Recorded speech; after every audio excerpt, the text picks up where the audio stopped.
কেন সেই হাজার হাজার মাইল দূর থেকে এসে সাদা চামড়ার ডাকাতরা বেঙ্গলকে বেছে নিল প্রথমবারের মতো তাদের কলোনিয়াল এন্টিটি হিসেবে।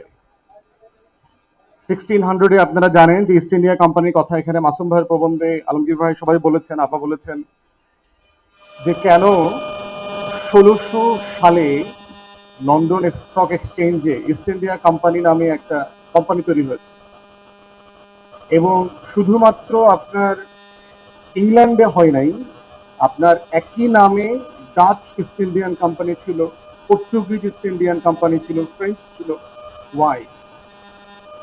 এবং এই গোড়ায় যদি আমাদের তরুণরা, বিশ্ববিদ্যালয়ের শিক্ষার্থীরা হাত না দেয়, ইতিহাসের এই জায়গাতে যদি নিজেদেরকে কানেক্ট না করে, তাহলে হচ্ছে ভবিষ্যৎকে বিনির্মাণ করবার যে লড়াই, যেটা আমরা নতুন বন্দোবস্ত আকারে বারবার বলছি, সেটা আসলে করা সম্ভব হবে না।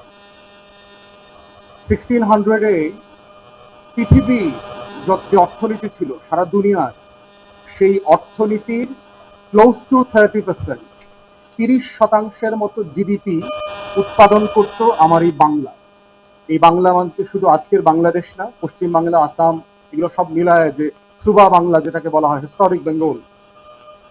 এখন আপনি চিন্তা করে দেখেন, ইকোনমিস্টরা বলছে যে বর্তমানে আমেরিকা এবং পশ্চিমারা যে লেভেলের ওয়েলথ অ্যাকিউমুলেশন করেছে, it's unprecedented in human history. এই লেভেলের সম্পত্তির অ্যাকুমুলেশন তারা যেটা করতে পেরেছে। এখন আজকে সবচেয়ে ধনী দেশ আমেরিকার জিডিপি কত?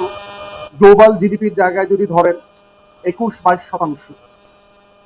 মানে মানব সভ্যতার ইতিহাসে সবচেয়ে বড় অর্থনীতির সাইজ এই 2025 সালের যে গ্লোবাল জিডিপি, সেখানে আজকে নাম্বার 1 ইকোনমির আপনার জিডিপির সাইজ হচ্ছে গ্লোবাল স্ট্রেন্থে 21-22%। চায়না এর পরে আছে 17-19%, 20% এরকম কাছাকাছি একটা জায়গাতে। তাহলে আপনারা চিন্তা করে দেখেন যে আমরা 1600 সালে আমার বেঙ্গলের জিডিপি ছিল গ্লোবাল ওয়েলথে 30%। তাহলে এখন বুঝতে পারছেন সাদা চামড়ার চোর ডাকাত গুলো কেন ইস্ট ইন্ডিয়া কোম্পানি বানিয়েছে।